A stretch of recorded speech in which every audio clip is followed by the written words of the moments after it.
Senang sekali ya kita bisa berkumpul minggu pagi ini. Dan perlu saudara tahu, setiap pertengahan minggu kita selalu mendoakan keluarga di tempat ini, mendoakan anak-anak di tempat ini. Jadi biar ada banyak keluarga-keluarga yang kuat, keluarga-keluarga yang takut akan Tuhan, karena kita berada di zaman akhir zaman yang edan ya. Sekarang ini kita masuk dalam seri khotbah Heart Series, urusan hati. Jadi hari ini adalah kelanjutan dari Jagalah Hati, tapi part 2 ya, bagian 2. Jadi kalau belum dengar yang part 1, saudara dengar di YouTube, coba dengar di YouTube ya, lihat di YouTube. Oke, siapa yang di sini suka pakai Waze atau Google Map buat tunjuk jalan?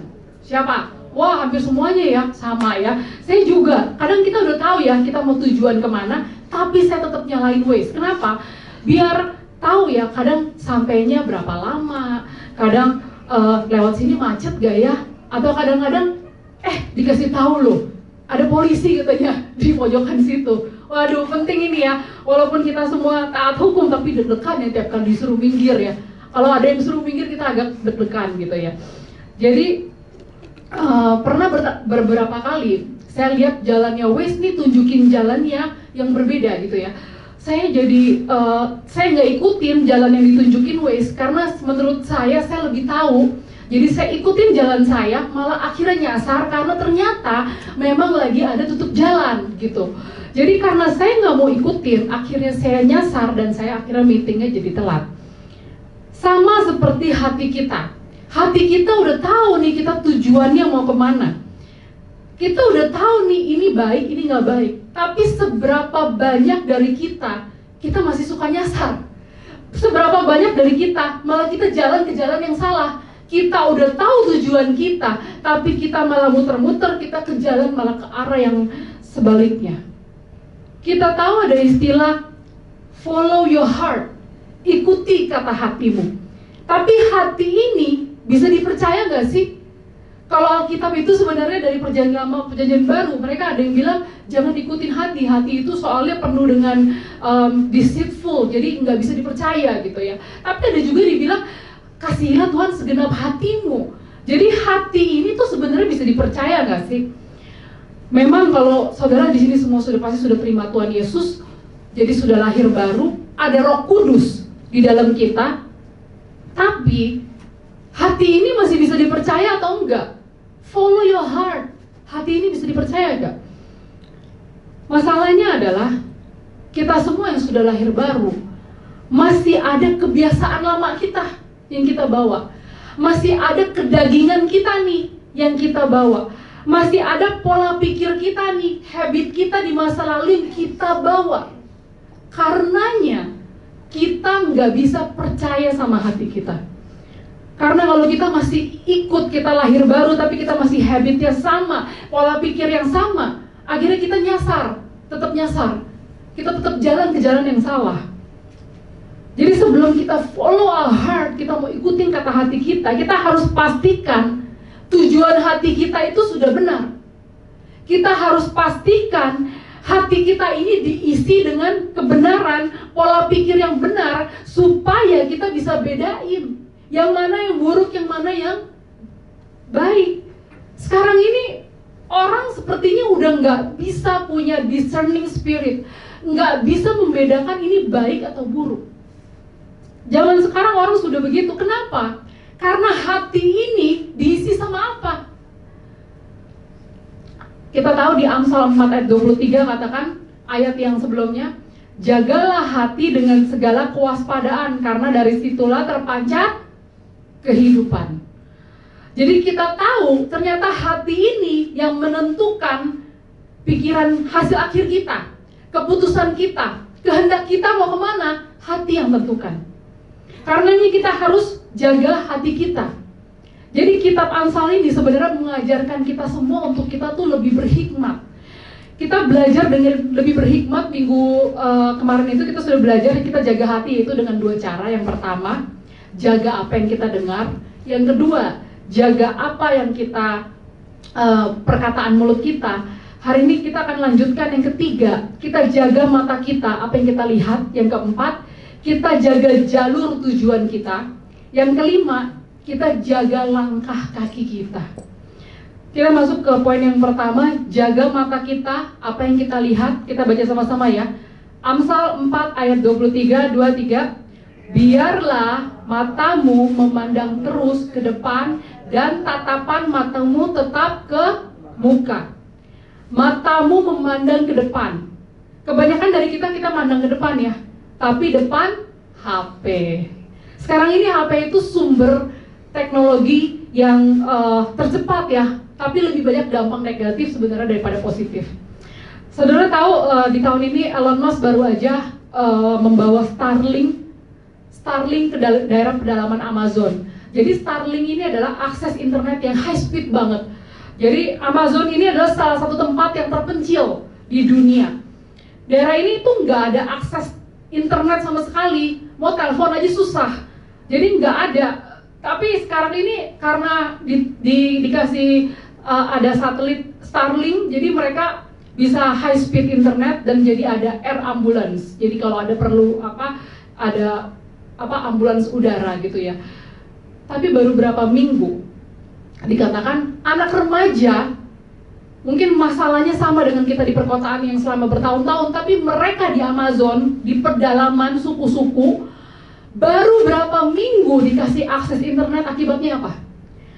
Anak muda, anak remaja nempel sama HP. Anak kecil jadi nonton porno. Sejak ada akses internet, anak muda suku Amazon jadi tiap hari lihat handphone mulu, jadi kecanduan sosial media, kecanduan pornografi. Jadi males, udah nggak mau lagi disuruh kerja sama ketua suku, disuruh kamu cari kayu bakar, udah males. Tiap hari kerjaannya lihat HP doang. Grup chat orang dewasa jadi penuh dengan gosip. Chat grup tiap hari kerjaannya ngegosip, tahu gak sih itu?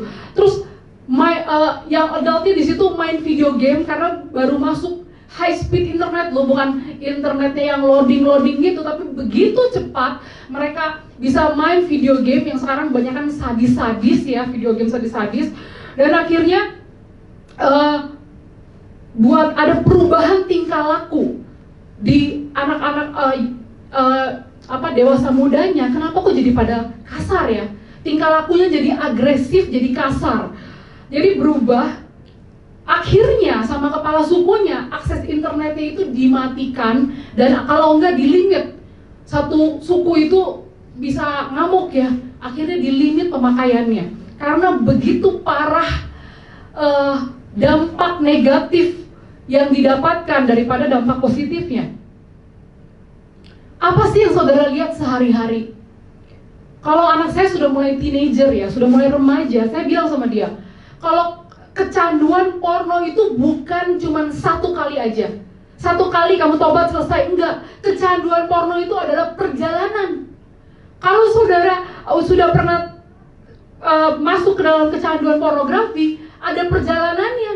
Karena nggak mungkin cuma satu kali, nanti ada satu saat digodai lagi. Wah, ini mesti siapin hatinya kuat gak untuk menolak godaan itu. Karena kalau kecanduan porno itu akan merusak pernikahan bahkan sebelum ketemu dengan calon pasangannya. Belum ada calon pasangannya, tapi pernikahan pasti akan rusak. Kenapa? Pandangan mengenai pria dan wanita itu salah. Jadi porno itu mengacaukan hubungan pernikahan. Apa yang saudara lihat sehari-hari? Kalau saudara tiap hari di sini suka nonton K-drama ya, atau China drama, atau nontonnya Hollywood drama Netflix, jangan bingung kalau kenapa ya kok hari-hari saya penuh dengan drama ya.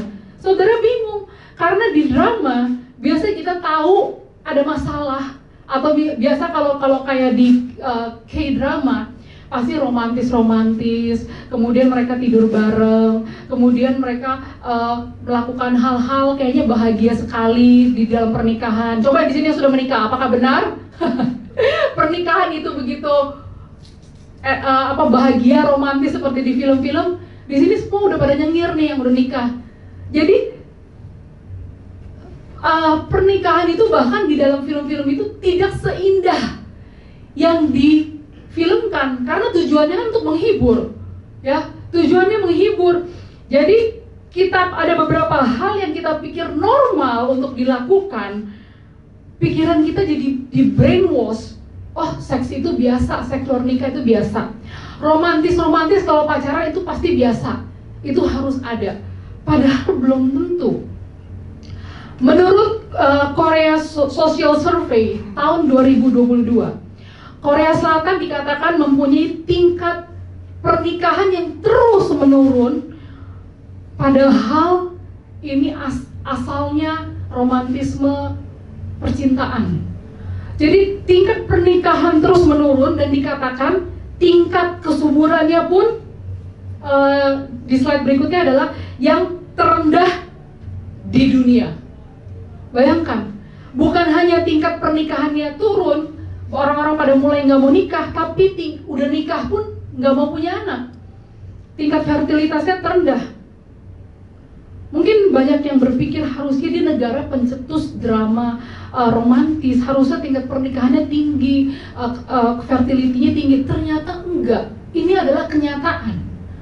Semakin kesini, bahkan di Indonesia pun kita tahu tingkat perceraian tinggi, tingkat pernikahan menurun. Begitu banyak juga orang ikut ide child free. Kenapa sih kita bisa berpikir mau bercerai? Kenapa sih kita bisa berpikir child free, kita nggak mau punya anak? Apa sih yang saudara lihat sehari-hari? Jawabannya di sana. Kalau saudara pikir kenapa ya saya suka gelisah, saya suka worry, bawaannya saya mau liburan terus nih. Kalau enggak saya harus beli barang yang lagi dikasih lihat di live ini, saya harus beli barang-barang yang lagi tren. Kalau saudara tiap hari makan video unboxingnya orang, wah hari ini lagi mau unboxing apa nih gitu ya, unboxing tas baru misalnya. Saudara tiap hari makan video liburannya orang. Kalau saudara tiap hari makan video orang-orang keluarga kayaknya bahagia, sejahtera, padahal besoknya kita lihat di berita mereka cerai. Kita lihat di podcastnya bahagia sekali, di YouTube-nya bahagia sekali, ternyata besoknya kita dengar berita, loh kok cerai? Berarti kemarin itu settingan. Kalau kita pikir, kenapa ya saya worry, saya harus liburan terus, suka gelisah. Jadi jangan bingung kenapa kita suka khawatir, kita kenapa suka gelisah, kita mau liburan terus, kita harus beli barang-barang yang lagi tren. Karena hati ini mau apa yang mata saudara kasih makan. Saya ulangi lagi ya. Karena hati ini mau apa yang saudara tiap hari lihat saudara kasih makan. Tiap hari saudara lihat-lihat terus. Padahal menurut pikiran saudara kayaknya nggak wise deh, nggak bijak deh kalau saya beli ini. Tapi hati saudara tiap hari makannya apa? Saudara jadi beli, saudara jadi gelisah, jadi worry, jadi berasa kurang cukup. Poin yang kedua, bagaimana cara kita menjaga hati kita dengan kita jaga jalur tujuan kita. Kita baca sama-sama di Amsal 4 ayat 26. 2, 3. Tempuhlah jalan yang rata dan hendaklah tetap segala jalanmu. Tempuhlah jalan yang rata ini, dalam terjemahan lain dikatakan consider well the path of your feet. Consider well, pikir baik-baik jalan yang kamu mau tempuh. Jadi kalau dipikirkan baik-baik berarti harusnya ada planningnya. Jadi kalau kita pikir kita mau ikut maraton, kita mau ikut kompetisi lomba olahraga, kita akan persiapkan berbulan-bulan sebelumnya. Kita akan latihan fisik, kita akan ada diet makanan, kita akan ada disiplin waktu tidur kita. Jadi kita mau disiplinkan fisik kita karena kita jaga, kita mau menang kompetisi. Ada tujuan yang jelas. Dulu saya punya teman ya, dia suka clubbing. Sekarang ini lagi banyak di mana-mana ya tempat clubbing beredar. Sampai suatu hari mulai naik lagi ya. Dia menikah dengan seseorang yang dia kenal di tempat clubbing. Kemudian pada waktu dia hamil anak pertama, perutnya lagi besar banget. Dia bilang begini, dia komplain, aduh suami saya lagi hang out sama teman-temannya di tempat clubbing. Dia sendirian di rumah. Jadi habit, kebiasaan dia untuk clubbing tidak berhenti pada saat dia menikah. Jadi buat yang single di sini, kita jaga hati kita dengan jaga jalur tujuan kita. Kita jangan berpikir bahwa kita ini Tuhan yang bisa merubah hati atau kita bisa merubah seseorang. Tuhan bisa merubah hati, Tuhan bisa mengeraskan, melembutkan hati seseorang, tapi kita bukan Tuhan. Jadi kalau kita mau jaga hati kita dengan kita planning jalur hidup kita, kita jangan memilih pasangan berdasarkan feeling aja. Tapi kita harus doakan, kita minta Tuhan kasih konfirmasi. Saya kasih advice ke anak saya, harus lihat red flag kalau dari calon pasangan. Buat yang belum menikah ya, kalau udah menikah ya nggak usah. Red flag itu adalah tanda-tanda bahaya ya. Tanda-tanda bahaya apa yang kita nih nggak bisa dijadiin pasangan gitu. Saya bilang, jangan bersama pasangan yang bisa membawa kita semakin turun. Semakin turun, semakin jauh dari Tuhan. Tapi kamu harus bersama pasangan yang membawa kita semakin naik, semakin kita masuk dalam purpose-nya Tuhan. Kenapa? Karena pada akhirnya pernikahan yang kuat itu kalau ada Tuhan di tengah-tengah pernikahan itu, saudara nggak akan bisa kuat-kuatin dalam pernikahan itu, nggak akan bisa. Buat semua yang sudah menikah di sini pasti tahu, kalau nggak ada Tuhan di tengah-tengah pernikahan saudara, itu akan terasa berat, sulit, dan saudara nggak akan mampu. Karena menyatukan dua karakter yang berbeda, dua keinginan yang berbeda, dua passion yang berbeda. Jadi itu ya, kita jaga hati kita dalam kita menentukan jalur tujuan kita. Sama seperti kita memilih pasangan. Kalau kita mau tujuan akhir kita, mau masuk dalam kerajaan sorga, kita mau check in di kerajaan sorga, kita pastinya mau jaga jalur hidup kita benar di hadapan Tuhan. Kita nggak bisa hidup sembarangan selama kita masih di bumi. Kita nggak akan otomatis kita bisa rajin berdoa kalau sebenarnya kita nggak pernah berdoa. Kita berdoanya mungkin cuma di hari Minggu, tapi kita nggak pernah ada disiplin doa. Kita nggak akan bisa rajin berdoa. Kapan saudara terakhir kali berdoa? Kapan terakhir kali berpuasa? Kenapa kok sulit banget sih buat datang ibadah hari Minggu aja? Kapan terakhir kali buka Alkitab? Bukan dari first of the day, dari aplikasi ya, dari ayat hari ini, bukan dari situ. Kapan terakhir kali baca Alkitab? Apalagi dari buku aslinya. Disiplin iman itu harus dibangun, gak otomatis. Saudara harus siapkan waktu untuk saat teduh setiap hari. Saudara harus siapkan waktu untuk berdoa setiap hari. Saudara siapkan waktu untuk baca Alkitab. Saudara harus siapkan waktu untuk pergi beribadah ke gereja. Hal-hal ini kalau saudara pikir kayak beban, atau saudara pikir kayaknya buat apa sih? Ini bukan untuk Tuhan. Ini sebenarnya disiplin iman, disiplin ini untuk saudara sendiri. Karena saudara tahu dunia ini bukan semakin baik tapi semakin jahat. Saudara sehari-hari harus ada weaponnya, harus ada perlengkapan senjata Allah. Perlengkapan senjata Allahnya orang Kristen suka nggak dipakai. Makanya jadi kalau lagi ngalamin masalah kayaknya jatuh banget, kayaknya down banget, depresi banget, karena senjatanya nggak pernah dipakai, doanya nggak pernah dipakai, perkataan iman firmannya nggak pernah dipakai. Makanya pada saat kita disiplin, pada saat kita rajin berdoa, rajin saat teduh, rajin berpuasa, itu buat kita, untuk kita bisa menang dalam setiap masalah yang kita hadapi sehari-hari. Dengan kita semakin menjaga hati kita dengan jaga jalur hidup kita, maka kita akan semakin berhikmat, kita akan semakin intim dengan Roh Kudus. Kita jadi bisa tahu which way to go, jalan mana yang harus ditempuh. Kita jadi tahu gimana cara ngobrol sama customer. Kita diberikan hikmat gimana caranya saya ngomong sama klien baru. Kita akan diberi hikmat gimana caranya saya akan goal project ini. Kita nggak akan bisa jalani hari ini tanpa Roh Kudus memimpin kita, memberikan kita kasih keputusan-keputusan yang benar dan baik.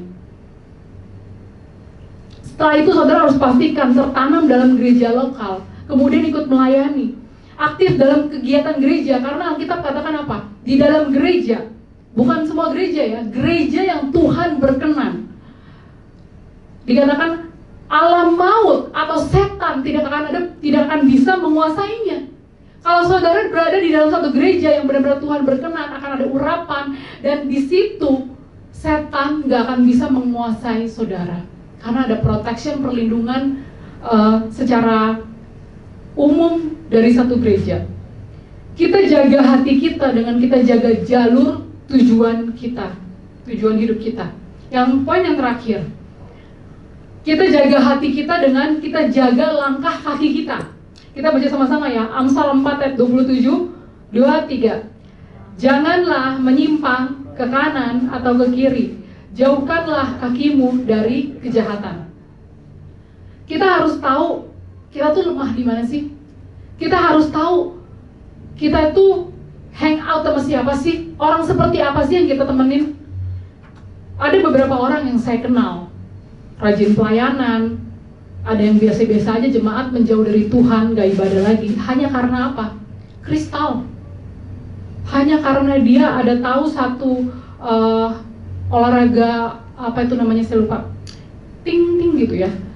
Setelah dia ngomong itu, dia udah tiba-tiba udah nggak tahu kemana, udah nggak pernah ibadah, di kontak juga sepertinya nggak jelas gitu ya. Dari kristal, dari yoga, meditasi, banyak orang Kristen kok nganggap enteng. Kita harus tahu semua yang horoskop, kristal, meditasi itu adalah satanik. Saudara buka pintu, open door, buat roh jahat untuk masuk. Saudara makanya jangan bingung pada saat saudara open door. Kenapa sih saya kayak sulit berdoa? Ya karena itu. Apa yang kamu lakukan baru-baru ini? Kenapa sih kok saya sulit ya, kayaknya ke gereja selalu ada hambatan, selalu ada itu. Karena kamu open door. Apa yang kamu, celah apa yang kamu buka? Dengan siapa kamu hangout baru-baru ini? Kenapa sih kita bisa nyimpang? Kita padahal udah tahu firman Tuhan ya. Kita tahu ini benar, ini nggak benar. Hari Minggu kita datang ibadah, bahkan kita pelayanan. Tapi waktu tengah minggu, hari Rabu, ada teman calling bilang, kita ke sana yuk, lagi ada buy one get one. Kita bisa minum sampai puas nih. Kita pikir, ya sekali nggak apa-apa lah. Akhirnya kita bergaul dengan pergaulan yang buruk itu dan dikenali dengan teman-teman lainnya. Dari iseng-iseng sesekali jadi sering. Makanya jangan heran kenapa saudara pas diajak pelayanan udah nggak ada kabar, nggak pernah balas WhatsApp. Kenapa? Karena saudara bergaul dengan orang-orang yang menjauhkan saudara dari Tuhan. Saudara open door. Apa yang saudara belakangan ini lakukan? Pikiran tahu firman, tapi kaki kita mau melangkah ke kiri ke kanan. Pikiran tahu firman, sudah pernah melayani, sudah tahu, tapi kaki kita masih mau ke kiri ke kanan. Kita makanya menyimpang. Saya minta apa musik? Maju. Kalau saudara bilang, aduh saya nggak tahu nih kenapa ya saya down, saya nggak tahu nih kenapa saya depresi. Saya tahu, coba ngobrol sama saya. Saya bisa tahu penyebabnya apa. Belakangan ini ngapain aja? Ada kegiatan baru apa yang dilakukan? Ikut komunitas apa? Dengerin podcast siapa? Karena Alkitab katakan hati ini akan mau apa yang saudara lihat, apa yang saudara dengar. Hati ini akan mau, walaupun pikiran saudara tahu apa yang benar. Tapi hati ini bahaya kalau saudara isi dengan hal-hal yang tidak benar, apalagi open door. Kita jaga hati kita. Hari ini kita belajar dengan ayat Salomo ini. Ada 5 hal yang kita harus tahu ya. Jaga hati kita dengan jaga apa yang kita, yang pertama, apa yang kita dengar. Yang kedua, kita jaga hati kita dengan jaga perkataan mulut kita. Kita jaga hati kita dengan kita jaga apa? Mata kita. Yang keempat, kita jaga hati kita dengan kita jaga jalur tujuan kita. Yang terakhir, yang kelima, Kita jaga hati kita dengan kita jaga langkah kaki kita. Ya. Jadi untuk kita bisa mengkontrol hati kita harus lakukan 5 ini setiap hari.